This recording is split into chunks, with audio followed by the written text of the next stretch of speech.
So hello, everybody, and hello to the three people in my virtual world right now.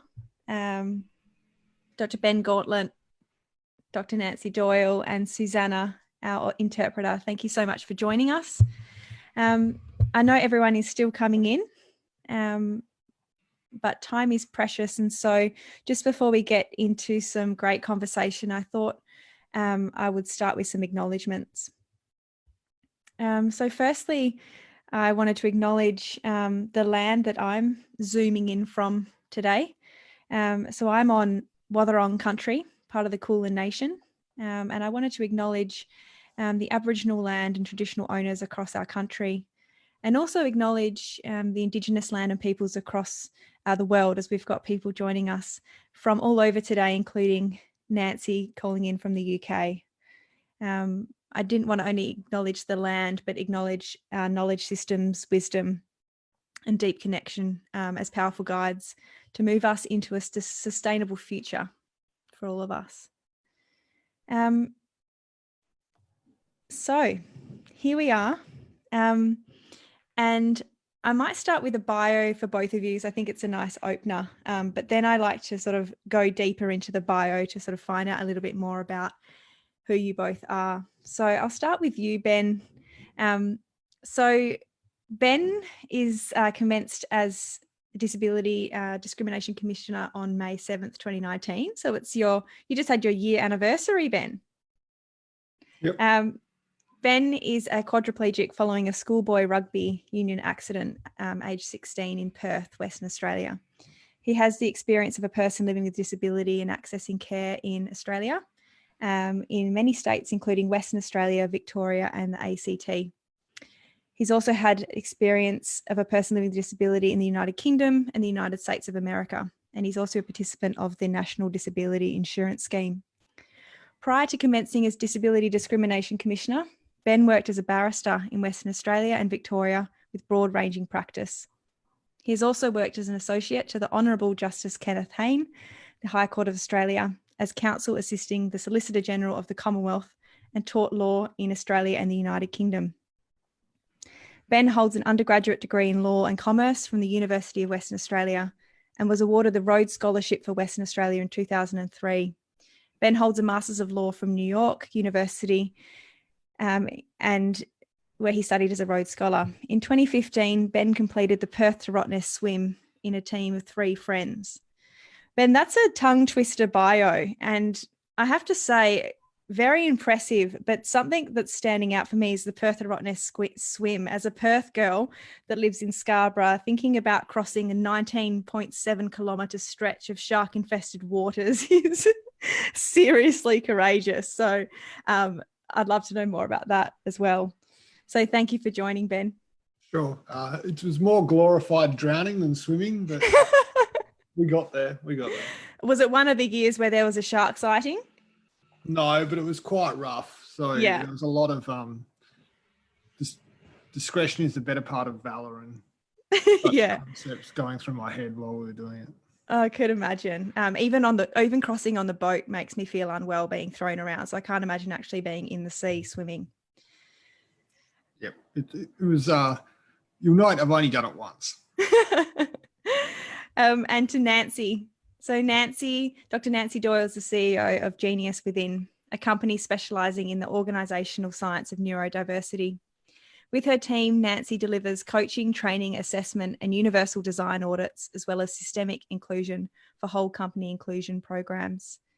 Nancy is also a research fellow, exploring the impact of neurodiversity inclusion on workplace productivity and performance.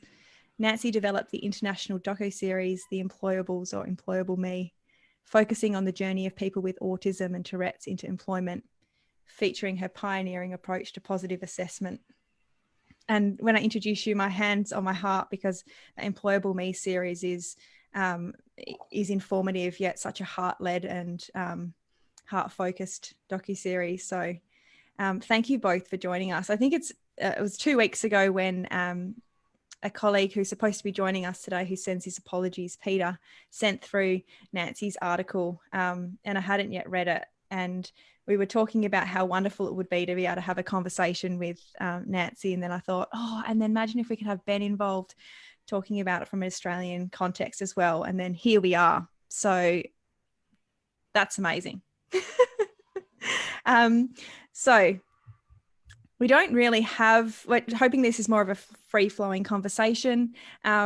And just to everyone that's joining, thank you so much for the generosity of your time. I know that a lot of you are working in the disability space, which means navigating time with children, families and adults that you might be working with, including managing all the other things you have to do with COVID. So thank you for joining us. Feel free to introduce yourself and engage with us on the chat, and we can weave that through today if you'd like to engage. So everyone in my family is still asleep. I've got teenage boys, and so being at early in the morning is perfect timing for me. They won't get up unless they are prodded with a stick. I dream of your quietness, because if you haven't yet picked up, the building site, which is pretty much on my head, has decided that today would be the day that they will drill the roof on top of the house. And so it's just this constant. So if you hear that, that's my experience. So your audio equipment is doing a brilliant job. I can't hear that. Perfect. Okay, so Ben, if you don't mind me throwing to you first to sort of set the scene in an Australian context, I'd love to really get into a conversation around the social model of disability and what we mean when we talk about that, just acknowledging that we've had many events in COVID specific to people working in the disability field, but this one we've sort of opened up to really promote anyone interested in a rights-based approach and looking at ableism to attend. So are you able to open up with, I guess, your interpretation of social model of disability and really, I guess, the North Star of where we're trying to head in the work? Sure. I think to understand the social model of disability, you've got to understand a little bit of a lesson in the history of disability rights globally.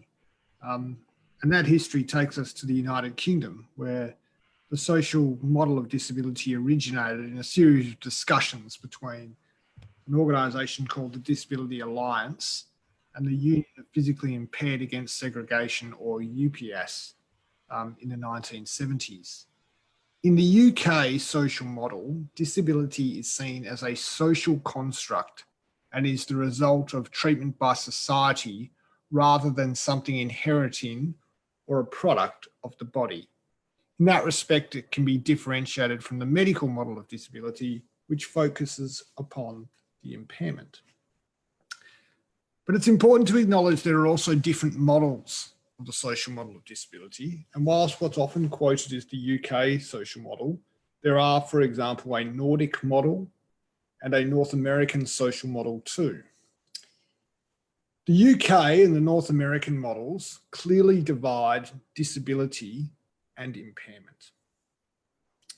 The Nordic model, though, sees impairment and disability as interacting with one another on a continuum, but simultaneously views disabled people as having an impairment and unable to perform certain roles. And this is the definition of disability that's actually been taken up by the World Health Organization. The North American model was developed in tandem with other civil rights movements, such as relating to race, in the 1960s in America. It too looks at the relationship between the individual and society more generally. I like to think of the social model, and when I talk about the social model here, I want to talk about the UK social model, as a very effective political tool, but quite basic too. There are a number of valid criticisms of the social model of disability. For example, it doesn't necessarily capture chronic illness or cognitive or psychosocial disability, and it doesn't necessarily imagine the circumstances where the outside world may not be relevant to a person's circumstances, e.g. where a person has chronic pain. But that doesn't mean that the social model of disability doesn't have a role, because in a sense what it presents is quite a simple idea as to where we want the disability movement to get to. that we focus not upon the impairment, but upon the person's interrelationship with society and minimising the obstacles for that individual so that they can be treated as an equal citizen of others. In a sense, what the social model asks us to focus upon is the notion of substantive equality, which is and can be differentiated from formal equality. Substantive equality acknowledges that you can treat difference differently to achieve the same outcome. And by when we refer to the social model of disability as a goal, although it can be misunderstood and given different shades, I think what everyone's ultimately looking to achieve is that we can achieve the same outcomes whilst respecting the difference of the people we're dealing with. Thanks, Ben. There's a lot in there, some really powerful sentences that really resonate. Nancy, did you have anything to add on that? Yeah. I'm wondering whether we want to achieve the same outcomes or whether we want different outcomes sometimes. So, you know, I think one of the things that I'm kind of spinning at the moment in my head about the area of expertise that I am part of, which is the neurodiversity movement. Part of the MO there is that we're changing the outcomes, that it's not about business as usual, that it's about inclusion so that people can do different things, that business as usual is the problem, or you know, and I'm overlaying business as usual as an interpretation of your word outcomes, which is an interpretation, and I recognize that. But specifically in a workplace, I think what we've done with disability inclusion to date has been very much at the individual level, buffering around individuals so that they can do the same things as employees who are not disabled. And I think part of the attraction of including neurodivergent thinking is so that businesses can do different things that they weren't imagining before they included those types of employees.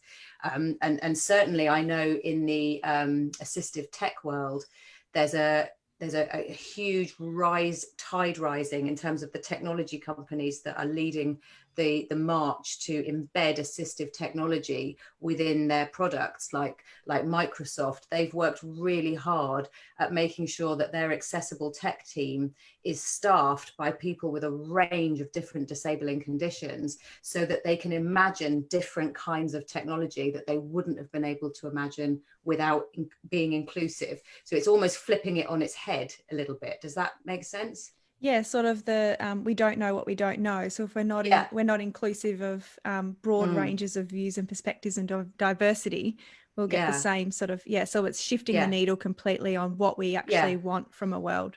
So rather than having inclusion as the outcome variable, inclusion is the independent variable. We do inclusion first, and then we get a whole bunch of things out of it that we weren't necessarily expecting, but they are broadening our thinking. So in the work that you're doing with workplaces around neurodiversity, do you approach that conversation in terms of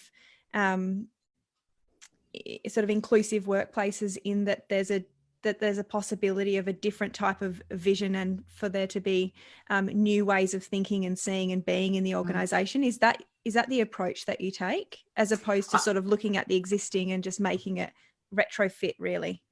Yeah, I think that's the approach that is happening. I don't think it's specific to me. I think that's what's happening. I think that that a lot of employers and a lot of really progressive businesses have had their eyes kind of wide opened and their kind of thinking expanded to understand.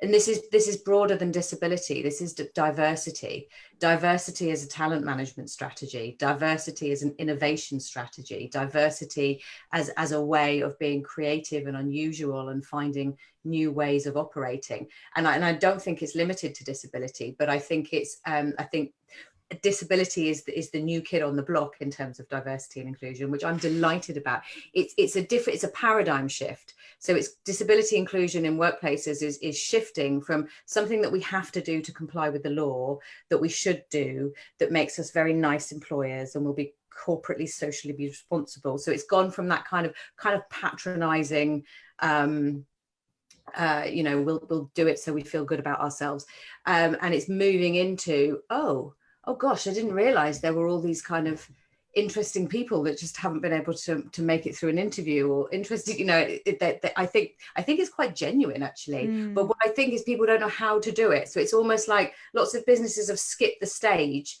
where they understand what individual adjustments look like. So they're doing kind of big recruitment programs and trying to diversify their intake. And then they get people in and they're not quite sure what to do, you know, and the typical one is, oh, let's hire 20 autistic coders because they're really good at detail focusing. And then we'll put them all in a loud, busy room with bright strip lighting and wonder why they're not doing brilliantly anymore. So there is a kind of competence gap in terms of how employers do it. But I think the thought piece is that argument is won, actually. And I mean, I've been doing this for 20 years. I've been doing disability inclusion in the workplace for 20 years. And I'm having conversations now with the kind of companies now that I've never had before. You know, wow. It's a different narrative now, very different narrative. Yeah, wow. Ben, did you have any comment on that? One of the things that came up then was you were talking a little bit about language, Nancy, and specifically you mentioned patronising. And I know in something you've recently written, Ben, you called out around the use of the term vulnerable, around linking people with disability with vulnerability. And I wondered if you wanted to make comment on that in this instance. Sure. I think it's important that we approach disability from a strengths-based analysis. A person may have a disability. It may be visible, it may not. We know that 80% of disability in Australia, and I assume the United Kingdom, is unseen. We also know that 83% of disability is acquired in the totality of someone's life. And I think the average age of acquisition is 53. So in a sense, when we deal with disability, we're dealing with what the population will be in the future, as well as in the present. But when we talk about language is important because it defines who we are as people. And what we want to do is to define the person from how they would like to be perceived themselves.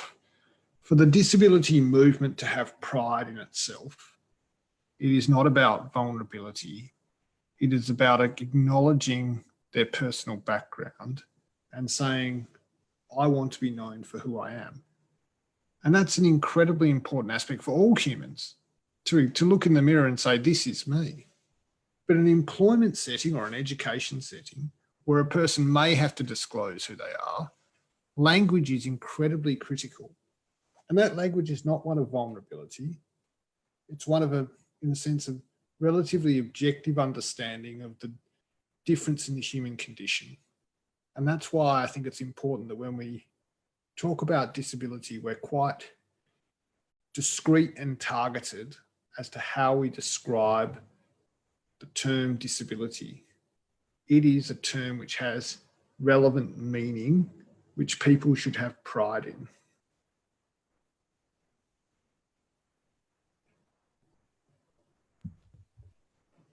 Absolutely. So I was umming and forgot that I'm in Zoom world. I just went to thinking we were in person then, so I forgot to unmute.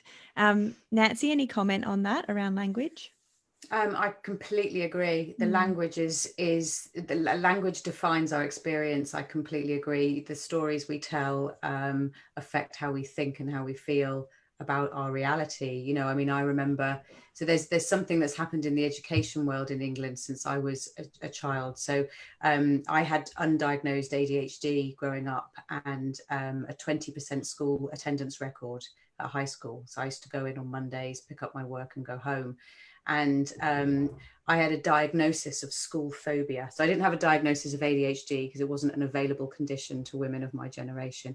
Yes, it was school phobia, but they call it school refusal now.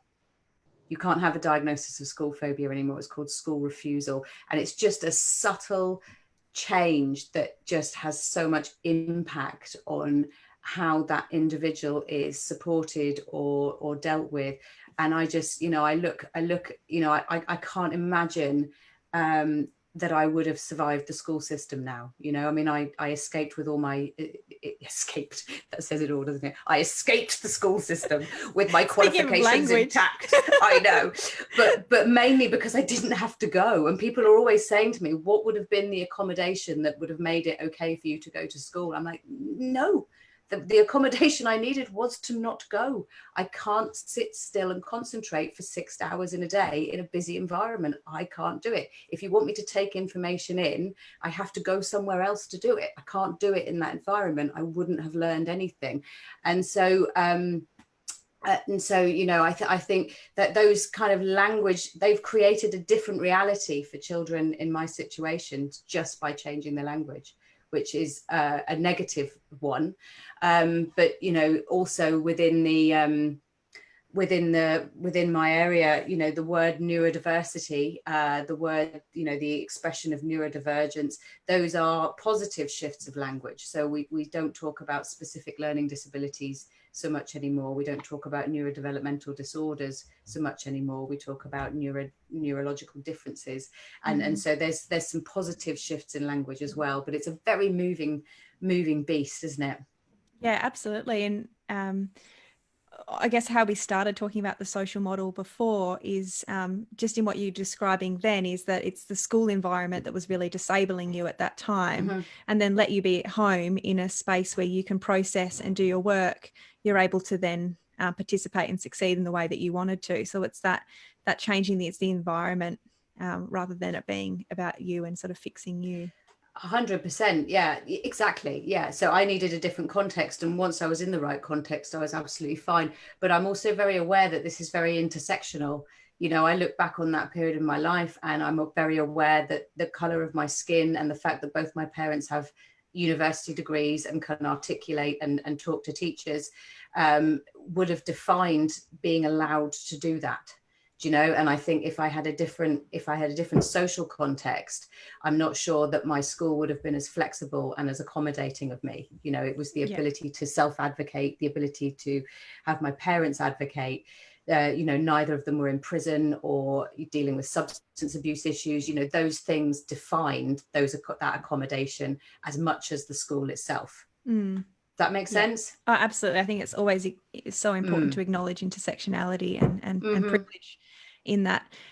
It brings up the thought around reasonable adjustments and reasonable accommodations in the workplace. And, we've spoken about this, Nancy, but it would be interesting to get to both of you to comment on this period of time of COVID that we've all been able to work from home and in a flexible way, and all of a sudden all of the things that people were advocating for years in order for them to be able to be a part of the workforce and do work in the way that worked for them has now become possible when it once wasn't. So any thoughts on that, either of you? I'm just wearing the giant hat of rightness. I told you so. I told you so. Told you it was possible. Told you so. I've been telling you this for years. Well done. Now you all know it's possible. It's not great for everybody, but some people it's really good for. Watch them go. Whee! Love your commentary on it. Ben? I think it is important to acknowledge flexibility creates opportunity, but it's also important to acknowledge that technology can be highly exclusionary for certain people, and in particular, poorly designed technology. So universal design facilitates opportunity for all people with disability. It needs to be started from the start of the design process with a process of co-design with people with disability.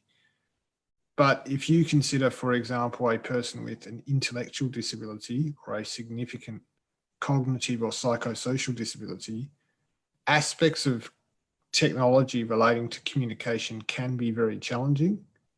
And they often work in industries where there is person-to-person contact. And that person-to-person contact is not possible during social distancing. And so we need to, I think, acknowledge, when we acknowledge the importance of policies for people with disability, is also to acknowledge the potential adverse effects and the diversity of disability. And you've raised the issue of intersectionality has been raised, and that's incredibly important. But it's also important to acknowledge within disability the different type of disability that people have and how that can be affected by different life circumstances. Mm. Sorry, Nancy, were you, sorry? Yeah, I agree with that. And I think, you know, it is you change any system from, you know, we've changed the whole system. We've gone from one extreme to the other. And, you know, in that there are going to be the winners and the losers, just as there were the winners and the losers in the prior fixed system. So, you know, I think the word that you said that I'm drawing on the most is flexibility. And I think what has been useful is schools and employers having their eyes opened to what kind of flexibility is possible. And I include myself among that. You know, I mean, I would have thought that I would be more forward thinking than this, but in my own company, we've been doing management meetings as Zooms. And I've always been really, really annoying about insisting people come to management meetings in person, about, you know, how important it is to build rapport and to have informal conversations and all of this stuff. But actually, the meetings have worked brilliantly on Zoom. They work better on Zoom because when we do them in person, there's usually 1 or 2 people on Zoom. And what doesn't work is the split. That's much harder. So when everyone's on Zoom, it's really puts everyone on an equal footing. And I have a senior manager who's autistic, and she's saying at the moment that she feels more part of the company and more engaged. Wow. And more able to, more listened to than ever before. And she also has hearing loss. And what she finds in Zoom is that the square that's talking lights up yellow straight away. So she can kind of move to that square and lip read immediately. Whereas normally in a face-to-face room, it takes her a few minutes to work out who's speaking and to find the right face. And so she misses the first half of what people are saying often. And just little things like that I, you know, I wasn't even aware of, that have just become more acceptable. And so the feedback that I'm taking on board for that for myself is actually doing more meetings just online, you know, and so just having more flexibility rather than insisting it's all like this or it's all like that. Mm.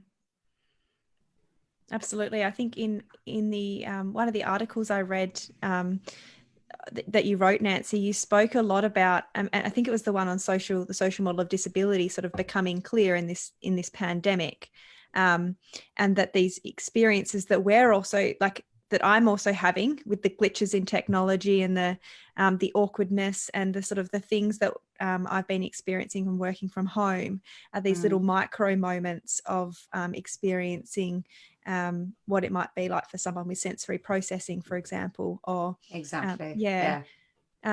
Any more comments on that? Because that was the article for those of you listening, and I would highly recommend you reading Nancy's articles.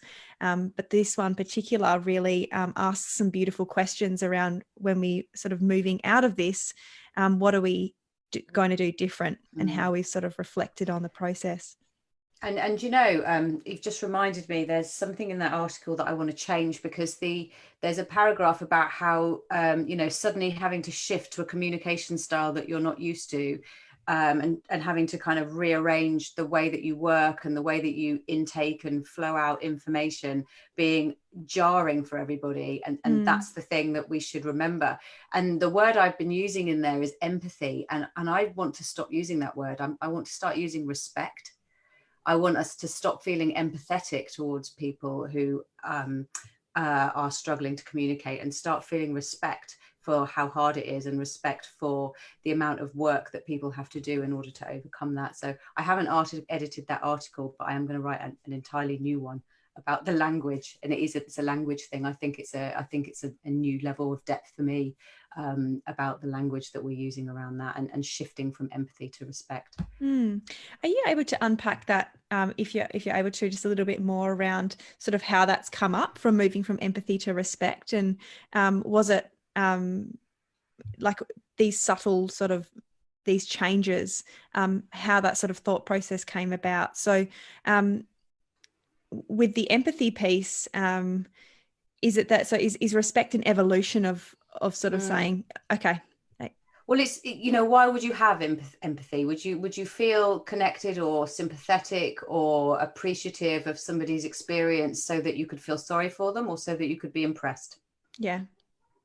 Do you know what happens next when you have empathy with someone? What do you want to do next? Do you want to pat them on the head and say, there, dear? Or do you want to go, oh, gosh, that's quite a lot of effort you're putting in there. That's pretty amazing. I wonder what would happen if we could clear those obstacles for you and you could direct all of that energy and effort into being your best self. You know, that it's a different approach. So yeah, what happens after empathy? Empathy is a vehicle for what kind of behavior? What happens after we have a connecting, empathetic experience? Do we elevate and cheerlead that person, or do we patronize and pat them on the head and say, oh, you clever, well done there? Yeah, it's more of a term around call to action.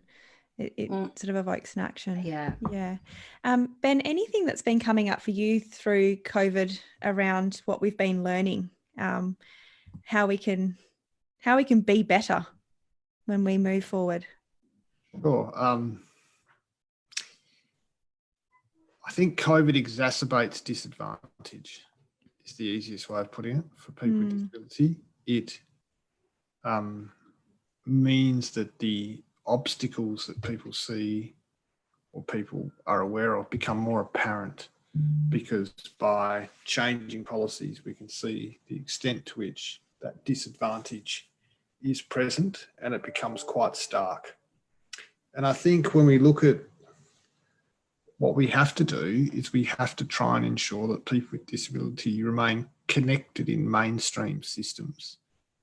Segregation does not work. We need to ensure that people with disabilities are not just have a job, but they have a good job. They are in the team that they need to be. In schools, we need to have children with disability in school with their peers, and they need to be able to be taught in the same, or with reasonable adjustment, in the same way as their peers, to ensure that they are included. And we need to understand the importance of that inclusive piece of making sure no one's left behind, because when we have radical health measures, and let's be reasonably blunt, no one foresaw the pandemic occurring to this extent and the effect that it would have in terms of as a health crisis, which led to an economic crisis. But what we all did realise, perhaps as it was occurring, was that there was always a potential that certain individuals were being left behind along the way. And invariably or often, those individuals had or have a disability. And it's important that we don't allow that to occur. And to make sure that doesn't occur, we have to have integrated systems where people are viewed as equals and that we acknowledge the rights that they have. Absolutely. I think just with my own background, I started off in social work, and then I, through that process, was sort of seeing inequity in that I was enjoying sort of things that I framed as birthrights. Of meaningful participation and feeling included and joy, and wondering why everyone didn't have the same birthrights, and sort of that moved me to do my master's in human rights law, to explore the concept of human rights more in this space. So I find it, a really interesting frame that you've just put that in, Ben. Wondering in Australia, I mean, what do we have to do? I mean, this is this is probably far too big a question, and we maybe need a magic wand, but integrated systems and how we can, I guess, move away from, we think we're advancing, and sort of the NDIS was, the real visionary document to enact our Convention of the Rights of People with Disability and to really radicalise where we're moving as a society. And then we have the heartbreaking and abhorrent death of Anne Marie Smith last month, who died alone and was essentially killed by a flawed disability system and not getting the right support. So we move far, and we're advancing human rights for some. And with the NDIS, it's in a lot of the experiences of the families that I've sat with, it works really well for the white middle class or well-educated people who are able to navigate that. Yet there's still some people that are left behind in that scheme. So what sort of needs to happen for us to keep on moving? You've talked a lot around in your work around co-design, which is one area, and ensuring that lived experience is sort of at all levels of shaping decisions. Do you have anything to comment on that, Ben? Sure. When we refer to disability policy in Australia, we refer to the Convention on the Rights of Persons with Disabilities. It's important to sort of understand the underlying policy framework. The National Disability Insurance Scheme is an element of the National Disability Strategy, which was entered into in 2010 following the Shutout report being created. The National Disability Strategy looks at Commonwealth, state and territorial governments' obligations and tries to align those with the Convention on the Rights of Persons with Disability. That strategy is being reviewed this year. It is that strategy that should ensure that the policy interfaces which make the NDIS difficult to apply are no longer in existence. The NDIS and the Royal Commission both acknowledge the role of the Convention on the Rights of Persons with Disabilities. But it is the National Disability Strategy which is the underlying infrastructure. And what we really have to do is to really emphasise the importance within the National Disability Strategy of things like data collection, of good systems to assess that people are receiving appropriate care, good systems to access safeguarding. We need to ensure when there's egregious human rights issues, such as occurred to the late Anne-Marie Smith, that they do not repeat. And for that to occur, we need to focus upon the system, which is the National Disability Strategy. And given that it's being reviewed this year, we can focus upon it to ensure that we enable people with disability to be equals in our society. Thanks, Ben. Nancy, any comments around, I don't want to be exclusive in talking about just what's happening in our country, although we do look to the UK for a lot of guidance at times. What's happening in terms of, so I guess moving back to COVID, but also just we've got the National Disability Strategy, which is being revised, and we're coming out of this time, or maybe coming out of it, I'm not sure. It's hard to work out what's happening. But what are ways in which we can, I mean, I guess just name my fear is that we will return to business as usual. And I know, Nancy, you feel like that might not be possible. And I join you with that hope in that so many people have experienced a different way in terms of working, that we might find some sort of movement in that space. But I guess what are the things we've learned, and how can we have a different future coming out of this? Well, I'm a relentless optimist, and Same. I think that we have, it's not going to be possible to go back to business as usual. I'm sure there will be a kind of ricochet where we try and we go back as much as we can, and then we kind of come forward again and settle somewhere in the middle. So, you know, you've got entire companies like Twitter who've now said that all their employees can work from home. And they're gonna spend a long time working out how to make that actually possible, because people's home environments aren't equal, and not everybody is going to find working at home brilliant. But you know, I think so the remote working thing is big. It is really big, the remote working thing. As an accessibility feature, it's fantastic. And it needs to be flexible, and I think it's here to stay. I would like to see that happen in education as well. I'd like to see more remote access for education, and ways of being included that don't involve being present in rush hour traffic, in large halls with 300 people in them making lots of noise, that, you know, that don't exhaust people. You know, it's not all about sensory overwhelm. One of the individuals I worked with on Employable Me in the UK, has cerebral palsy, and just the sheer exhaustion that she faces making a journey into an office building. And what works for her is a blend, you know, being able to go in a couple of days a week so that she's building those contacts and relationships, and being able to be home. And I just think this is going to become the norm. I mean, if you look at China, so China, in Hubei province, their manufacturing output was back up to 80% of normal by the end of April, but their commercial property sales and leasing was still hovering around 50% of normal. So I think, I mean, there's an economic advantage in this. Let's have less formality around how people have to get to places and travel, and that is hugely leveling in terms of disability inclusion. And I think that's here to stay. I really do. For one, that is definitely here to stay.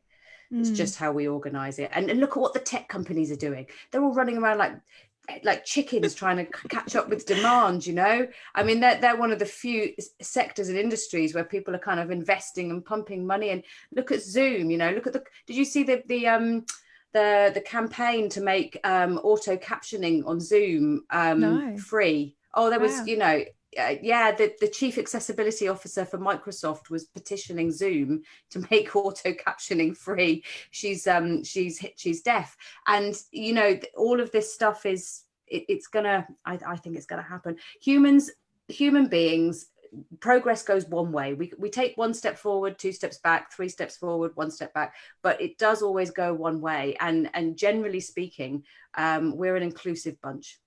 And I know it's easy to get really despondent about that when bad things happen, but I think the direction of travel is consistently towards inclusion and collaboration and community. And we've all just had a massive learning experience, and a bunch of people are going to make sure that sticks. Yeah, love it. And to quote you, you did say it, which I just love, that inclusion may become an obsolete word once flexible working and social justice has become the norm. And I love that. And I think, you know, it's one thing to have this experience, but it's also another to reflect around how we can embed this experience into even our early childhood and our learning framework, so that children also grow up with a different mindset around what's possible and around diversity as well. I think children already have the mindset of what's possible. I think it's the systems that they're being educated in that are dragging them down. Yeah. I think there's a question that's just come up in the chat about education, and I need to kind of caveat with this with, I'm not an education expert. I'm an employment expert. My field is occupational and organizational psychology.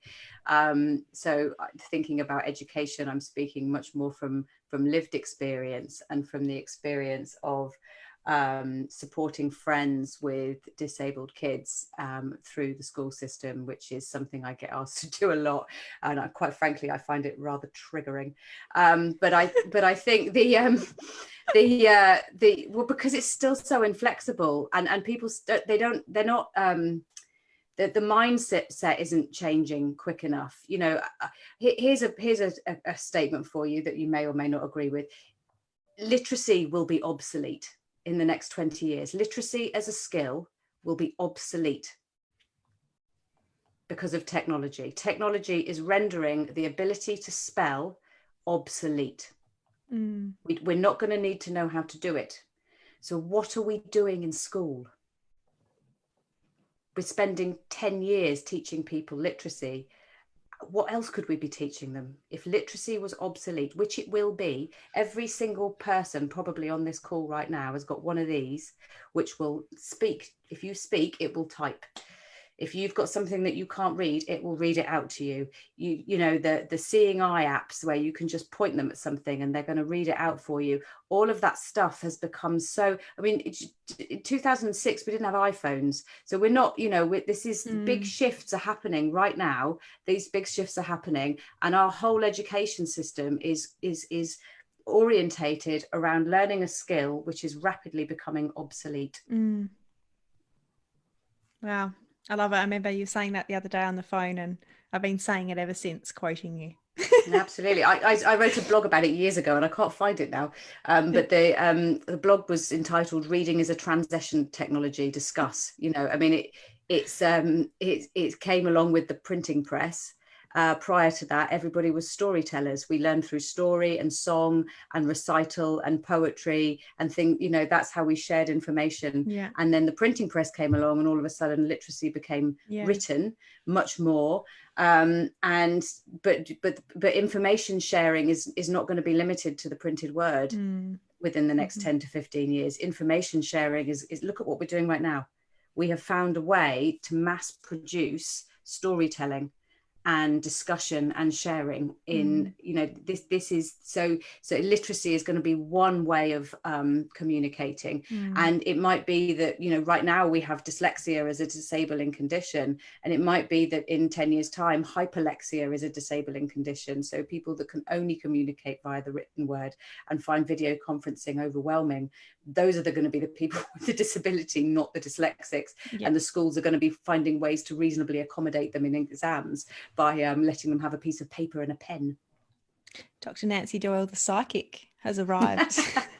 Well, do you know what? When I talk to people who work in tech, they think that I'm not ambitious enough, and they're talking about that happening in 2 to 3 years' time. Yeah, I can imagine. I think it's just around the corner, isn't it? Until we have that technology. Ben, there's talking about massive shifts that Nancy was mentioning. There's a question for you that has come through around what is your vision for the shifts in the disability sector in being more flexible with supporting people with disability based on the lessons from COVID? That's a very good question. The ability to react quickly across systems is an incredibly important aspect of the response to COVID. Now that applies to both government and the disability sector. And a good example for government would be the use of telehealth. For years, you could not get a doctor to speak to you on the phone on certain issues. Within 9 days, suddenly a doctor is able to speak to you on issues relating to your health, which means people with disability do not have to leave their homes. That same model has been applied in the disability sector as well, to the extent it can. It's not perfect. We need to always acknowledge the diversity of disability and the people who high technology may not work for. But those flexible approaches to ensuring inclusion are fundamental to ensuring the rights of people with disability are recognised going forward. Yeah. Can I jump in on that actually? Please do. Yeah. So I think you're absolutely right. And one of the things that I think will happen is if there are people for whom technology is not going to be the great leveler, I agree. But once the people for whom it is going to make a massive difference are therefore freed up from need, freed up from being kind of barriered and struggling, once those people are kind of, you know, unleashed, then the resources that we've got for the people who haven't had that experience increases. And so actually simply by taking a bunch of kind of difficult need out of the system, as it were, then what's left in the system can be more focused and have more resources for dealing with the issues that remain. And that, I mean, so I think, to be honest, that's one of the biggest drivers in my career. So my first job was working with adults with intellectual disabilities and physical disabilities in a care home. And, you know, so I'm very kind of well versed in that area of disability as well, and focusing on things like ADHD and autism at work and dyslexia. You know, what I've always felt with those conditions is that there's a certain amount of needlessness to how much resources it takes to have those conditions in our institutions and workplaces. You know, that there's absolutely no need for some of those conditions to be disabling. There's no need at all. And because they are disabling, and because people do have to kind of draw on the resources of teachers or employers to make it okay to have those conditions in a large organization, then what we're doing is we're really taking resources away from the people who need it. Mm-hmm. You know, if we just, for the want of a bit of flexibility, for the want of a bit of technology here, a bit of a kind of understanding, a bit of you know, take some judgment away about the behavior and kind of look at the context that it's occurring in, for just a shift in mindset and a bit of speech to text software and the ability to get up and move a few times, then we could just kind of remove that from being a difficulty, and then we'd really be able to focus on people who need much more of our attention to feel included and participate.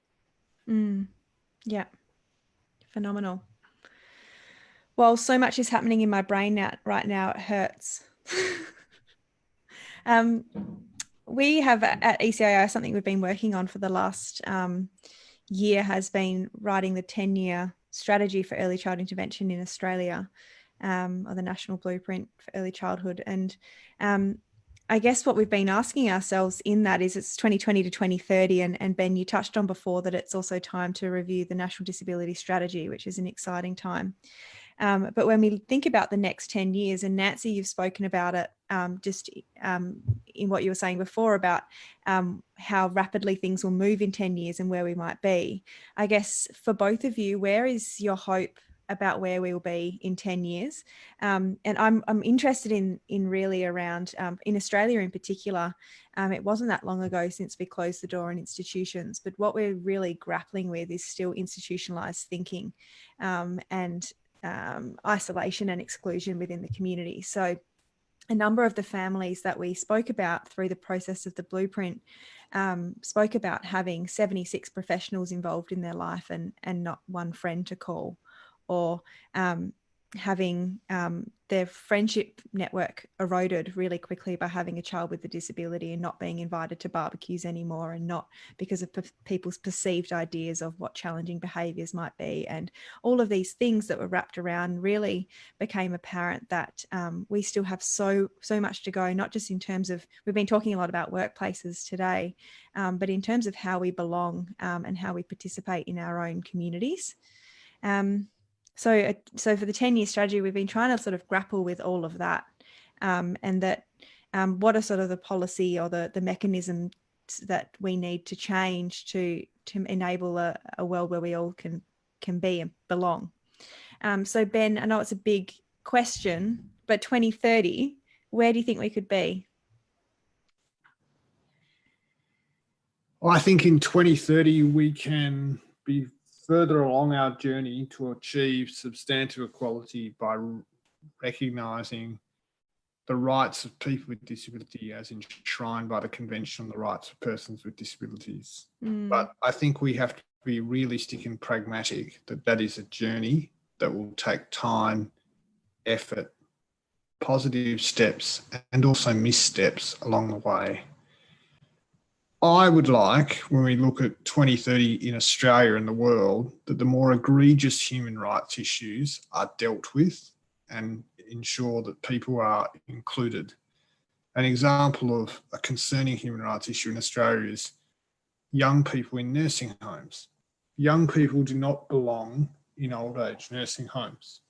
They should be entitled to live in the community as we all are. When we look at disability rights and we think of 2030, my hope is that issues such as education, housing and employment are showing a marked and substantial difference compared to where they are in 2020. But to do that, we need an attitudinal difference to understand what is disability and how disability is an essential aspect of society, and inclusion and diversity are core values of us as people.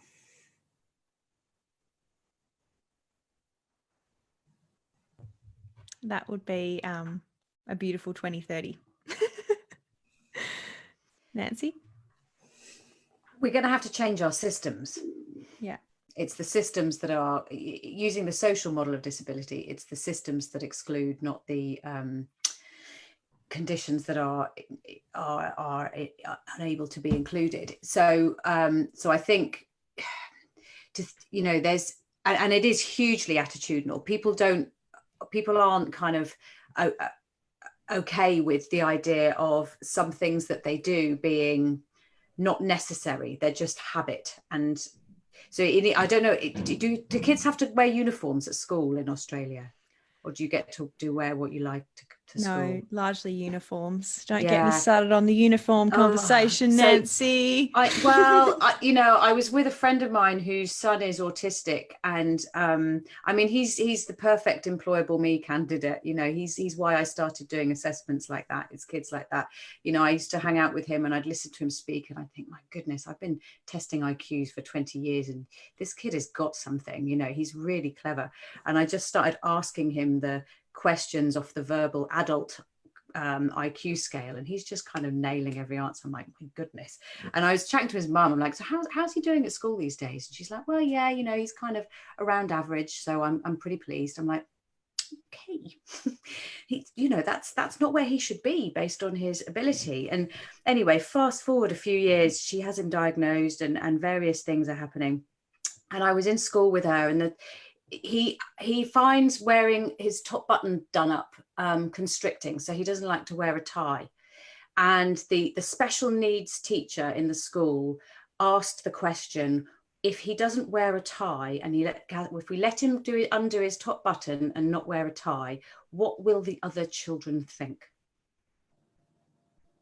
I mean, can I have a badge for not punching her? But literally, I was like, oh, okay, that's where we're at. That's where some people's mindsets at. And it's kind of, I don't know any employer that would that would make an employee wear a tie if they were autistic, because they would know that that's not a reasonable expectation to make of that person. So we have so many habits of things that we think are necessary and important, and people have to do them because they're part of the way things are done, that are not necessary and not important. And we need to let go of those things, and we need to stop insisting on them, like the use of interviews as the gateway to any job. That not every job needs to be an interview as the gateway. Some jobs do and some jobs don't, so that whole kind of letting go of what we think are essential criteria and changing. So this is what I'm talking to employers about at the moment. Disability inclusion isn't a set of tick lists that you go through. It's not a toolkit. You don't have a toolkit and then you're doing it. You actually have to change. You have to change the way you're creating jobs. You have to change the way you're crafting jobs. How many of us have annual appraisals where we have to have team building skills and influencing ability and all of this sort of stuff? And you just think, well, does everybody need that? Does everybody need that? Do you actually need that? If you're a data analyst, do you need team building skills? Where have we got this jack of all trades mentality from, and we're not allowing people to be masters of the things that they're good at? And that is going to involve some wholesale change of our institutional norms. And I honestly think that the kids I know the kids that this kid goes to school with, they don't give a hoot if he doesn't wear a tie. They know he's different. They know his internal experience is different to theirs. They can cognitively get their heads around that. So for him, his experience is different to mine. When he wears a tie, it feels like this. When I wear a tie, it feels like that. Okay, let's not have him not wear a tie, because it bears absolutely no relevance whatsoever on his ability to access the curriculum. Yeah. It's just a social convention that we're getting obsessed about that means nothing.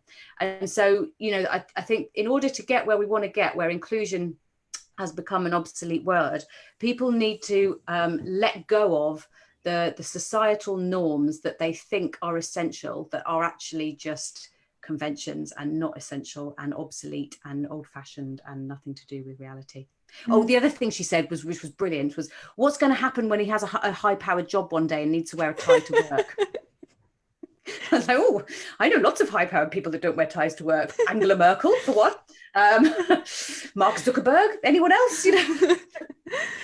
Good grief. But yeah, it's that kind of obsolete thinking which is holding us back from inclusion, I think, more than anything else. We have the tools that we need to increase inclusion exponentially, but some of our institutions are locked into this idea that they're locked into industrial age thinking, and we're not in the industrial age anymore.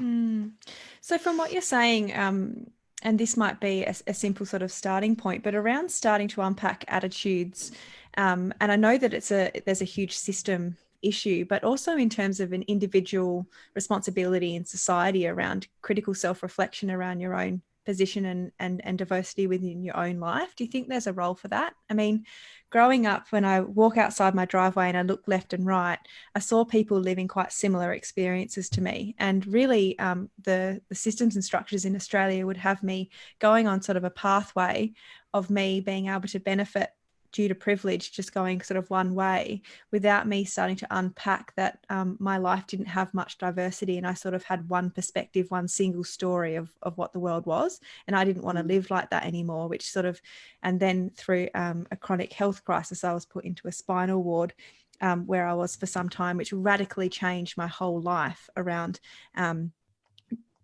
neurodiversity and difference and disability as well. So that was sort of my own experience, which put me on these different pathways, which I started to unpack my own attitudes.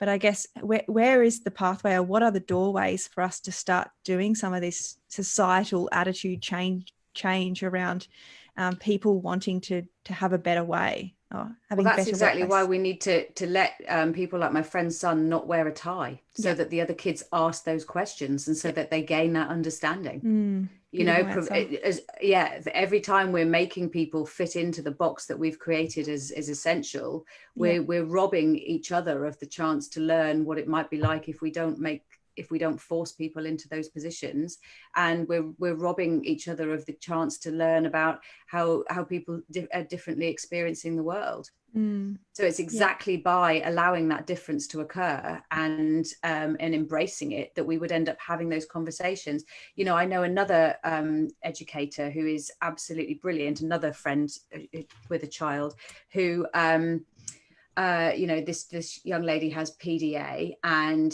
she did a presentation to her whole school on what it's like to have PDA, with PowerPoints and hand drawings, and you know, it was gorgeous. And I think she's only 11 years old, and other children in the class were kind of coming up to her afterwards and talking, but staying far back. So afterwards they said, so is it okay to get this close, or is this too close? And so, you know, by sharing her story, she raised the entire awareness of all of the children in her school. And you know, the educators there are doing things that are just really amazing. So my friend gets a call to say, oh, we've noticed that your daughter struggles to access the curriculum on a Wednesday. So notice the words there, the language. She struggles to access the curriculum on a Wednesday. Not she's refusing to take part on a Wednesday. She's struggling to access the curriculum on a Wednesday. And we're thinking this is because we do team sports on Wednesday afternoon. And what we're wondering is, you know, she doesn't have to join in with the team sports. She could just do a dance video in the corner of the room by herself if she wanted to. What do you think? You know, is that okay with you? And my friend said, well, why don't you ask her? And they went, oh, that's a great idea. Yeah, we'll do that straight away. Sorry. And so they just did it. You know, those things that costs nothing.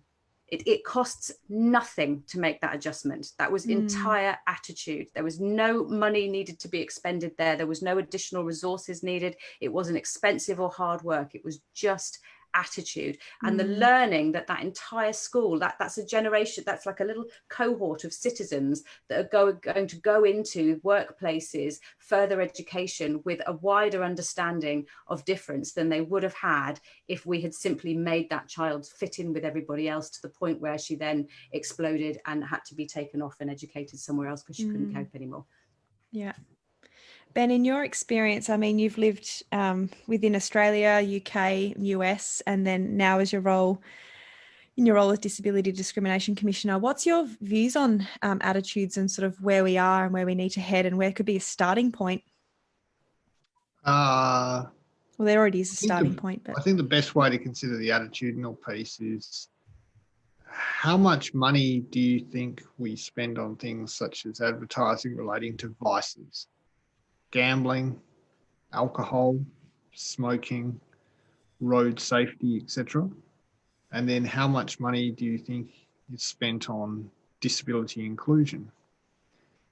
I don't know the figures off the top of my head, but I suspect there is a radical difference between the amount of money that's spent on public health versus disability inclusion. And I think when we look at bringing people into society who may be part of a diversity characteristic, we need to approach the issue from three levels. One is at a structural level, that's sort of societal wide level. And we know that when we do that, we need to look at things like large scale advertising campaigns. Another is an organisational level, and that might be an individual employer. That individual employer might have progressive policies relating to flexible working and inclusion. And finally, there's a personal level about being exposed to people with disability. And we know that to change societal values, we have to look at all three levels. But to do that, we have to change some of our systems. One is, of course, to have societal advertising. The other is to look at whether our segregation, our schooling and education systems relating to things like Australian disability enterprises is appropriate. And when we can, in a sense, chip away at all three, we know from some of the literature and data relating to changing societal values that you have to do this for an extended period. I think the figure that was remarked to me was about 3 years. You can get a meaningful shift in what is occurring. I haven't seen a country that does it well across all aspects of disability. They might choose an aspect of disability such as mental health, psychosocial disability, but to do it across all aspects of disability has not been done. And it's important to distinguish the role of advertising for all people with disability as opposed to, for example, picking a few, say, athletes with a disability and saying that is representative of the population. There are, I think, 4.4 million Australians with a disability. Many of them will never participate in sport, but all of them need to be included in society. And so when we look at advertising and we look at changing societal values, that's the premise upon which we have to operate. Inclusion for all, not just for some. Yeah, absolutely. Amazing. What I'm hearing is the profiling of disability, which is an awful thing, and we're just not getting this whole holistic approach to what it is. Nancy, you're doing some head bobbing. Yeah, I am. I'm kind of in my area. One of the things that I've become quite critical of recently is autism recruitment, for this exact reason. So, you know, having won the argument that that difference creates talent and creativity, people have gone, oh, right, yeah, great, neurodiversity. And it's almost like there's a kind of diamond in the rough narrative, a mining for gold, and a quality that can be extracted from a population. And I think the autistic recruitment stuff was really exciting about 5 years ago, because it was part of the paradigm shift of we do inclusion for strength and for talent, not for corporate social responsibility, like I said earlier. But my problem is we've got stuck there. So, you know, and I don't think it's a coincidence that out of all of the possible ranges of disability, or even within neurodiversity, within neurodivergence, the thing that we've picked on happens to be a talent that lends itself to white middle class men. And so it's just a little bit like, okay, we need to move on from this. It has to be inclusion for all. So if we're doing neurodiversity in its broadest sense, we're doing diversity of thinking across all different kind of subgroups or categories or labels or conditions.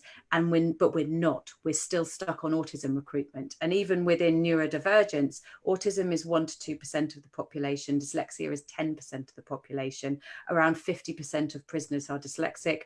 28% of long-term unemployed people in the UK are dyslexic. Where's the dyslexic recruitment companies? 25% of the prison population in the UK and the US have ADHD. Where's the ADHD recruitment companies? Do you know, like, I think specifying a certain condition and then signposting that certain condition into a certain job isn't inclusion for me. It's exploitation.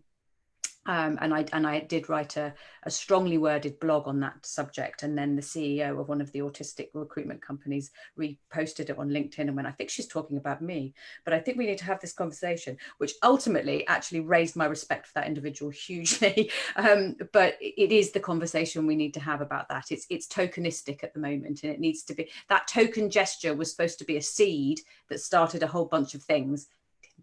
It's got stuck, so we need to move that on massively, I think. Yeah, absolutely. I'm loving this. It's an evolution today from empathy to respect, and an evolution from tokenism to true inclusion, and a whole reframing of what we think is possible. What keeps coming back to me is how much we're missing out on this this one perspective, rather than having all these multiple perspectives shaping the world. We're starting to get sort of closer to wrapping up, and so just wondering if there's any sort of final thoughts, Ben, in terms of your work, and what's I guess what's some key priorities, or what's alive for you at the moment in terms of what you're focusing on, would be wonderful to unpack. Sure. Obviously, the response to COVID-19 and being respectful of all people with disabilities is an incredibly important aspect of the work of the Australian Human Rights Commission. But two core focuses which we'll have going forward are employment, and the employment of people with disabilities across Australia in not just jobs, but good jobs, and also housing. That is, we want to ensure that people with disabilities can live not in institutions, not in group homes, certainly not in nursing homes, but independently in the community with support as an equal to others. And to do that, obviously, we'll be pursuing concepts such as universal design and how to design houses appropriately, but there's also a much broader policy debate, which only really occurs this year, which is the National Disability Strategy. And as part of the National Disability Strategy, the concept of data is going to be looked at. And there's a National Disability Data Asset being developed, which will hopefully track outcomes for people with disabilities, so we can have that meaningful discussion about what's happening in Australian society for people with disabilities. So I guess our two core priorities for this year going forward, apart from COVID-19, are employment and housing. But there's also a number of, I guess, underlying themes that need to be looked at, and they can't be divorced from such issues as the education system and the health system, etc. No, we can't divorce any of the issues from each other, can we? Ben, just a question in terms of data. What sort of data is informing when you talk about data? What's informing the strategy, or data from where? We were reviewed in Geneva last year under the Convention on the Rights of Persons with Disabilities, and one of the findings of the UN committee was that we really didn't have as good a data collection mechanism as we should. And that doesn't make us different from a lot of countries in the world. But what is an important aspect of human rights going forward is this understanding that good data and good collection of data drives good policy. And so what we want to do is to have very clear outcomes-based data to ensure that issues such as intersectionality is properly considered. So it has to be disaggregated, and it also in Australia has to be disaggregated by location, because we're so expansive in terms of as a country, we have to acknowledge the issue of rural and remote areas may be treated profoundly differently to metropolitan cities in Australia. Yeah, interesting. Nancy, any comment on that? Yeah, I agree with you. I think that we need more data. I would say data. Status. My partner is English, so we have this conversation all the time. My father is American. I'm actually half American, so I can do a range of datas, not that one. Yeah, the long-term outcome data, we need to know what works. Do you know, one of the things I get really frustrated about when I look at some of the disability advocacy charities is the amount of effort that goes into researching a description of how pants things are right now. Do you know, it's like an enormous amount of surveys going, oh, is it difficult? People going, oh, yes, very difficult. Is it difficult to get work? Yes, very difficult to get work. Do you have troubles when you get it? Yes, I have troubles with recruitment, trouble with this, trouble. We know it's difficult. It's like we've got large survey scale data looking at a cross-sectional view of how bad things are. And I think we need to move our research on from that massively and start researching what works. You know, we need to be doing field research, quasi-experimental field research, looking at different programs that have been put in place and the outcome of those programs. You know, we need kind of critical realist research where we are questioning dominant paradigms and listening to voices that have been disempowered, but at the same time, a realist empirical focus on, if we spend money doing this, what are the outcomes? What happens the other side of it? Does this, which accommodations are most successful? Do you know, we don't have that research. If you look at disability accommodations and adjustments, there's so little research longitudinally following up going, assistive technology, people that have it, do they keep their jobs longer than people that don't? Are they more likely to get promoted compared to people that don't have it? We don't have that data. What we've got is people go, did you like assistive technology? Oh, yes, I love it. Oh, I love it more if I'm young and less if I'm old. But we don't have the stuff that connects it to career progression or retention or turnover. So I think it's about the questions we're asking to generate that data and doing things that are more longitudinal and systemic in the looking at data rather than just questionnaires. And I know psychologists aren't allowed to say they're bored of questionnaires, but I'm bored of questionnaires. Don't report me to the British Psychological Society. Psychologists are not allowed to be bored of questionnaires.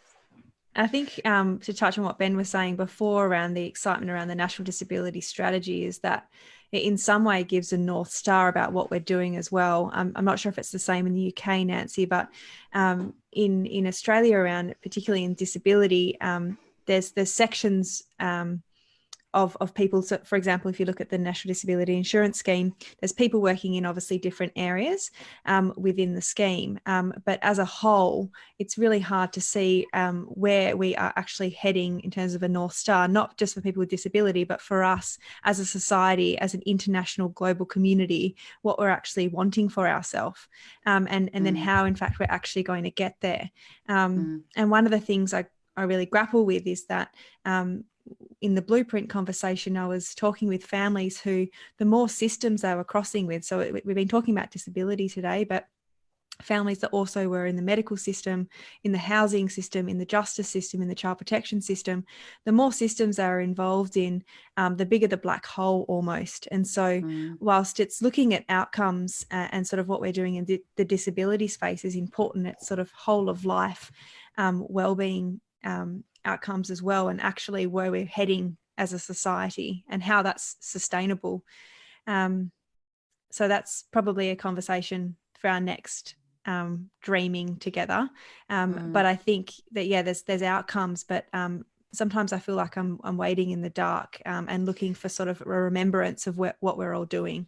Well, we need to go to those big picture outcomes, don't we? You know, I mean, we've got lots of, you know, that all of, I'm not sure how it is in Australia. I know in the USA and in the UK, since we started putting disability equality legislation in place in the 1990s, the disability employment gap has not changed.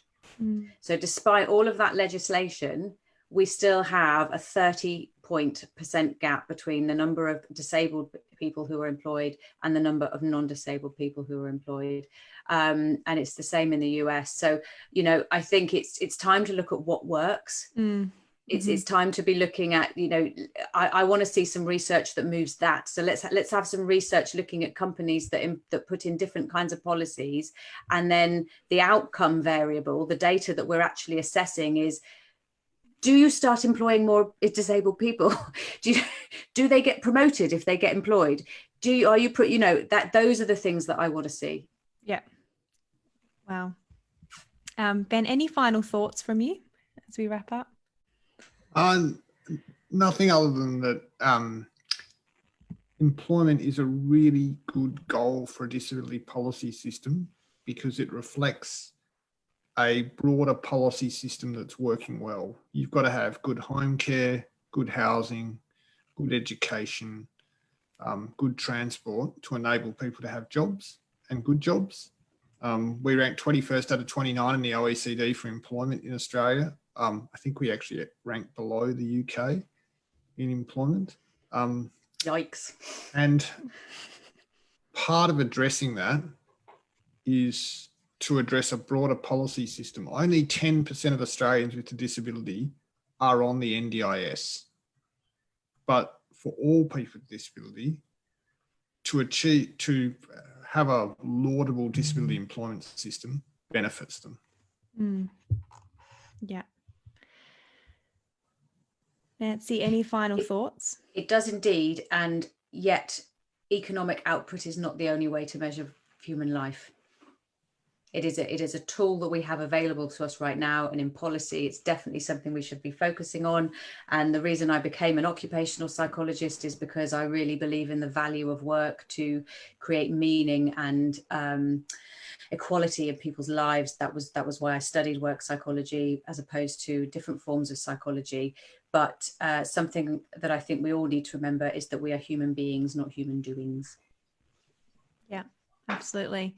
And what a beautiful... Yeah, I think we need to be really... the notion of substantive equality and that each and every person is valued in Australia or the world more generally, whatever their circumstances, is incredibly important. And that's why human rights always has a place in the discussion about people with disability. A beautiful place to end, I think, and wrap up. I've got a lot to... I think I'm just going to stare at the wall for the next hour and process all of that unbelievable information. Thank you both so much for your generosity of time and joining us. It's been an amazing conversation, and for us and a lot of the attendees, we're in the early childhood disability space. It's so nice to have that reframing of what we're actually doing in terms of the children and families we're working alongside in partnership today, what we're actually aiming for those children in their futures. So thank you so much, and thank you so much to Rebecca and Susanna for interpreting for us today. It's been phenomenal. And thank you for the attendees for joining us. We've had about 14,000 people attend our webinars over the period of COVID, and many similar faces coming up all the time. And it's so nice to be in community with you all. So thank you. And we shall see you all soon.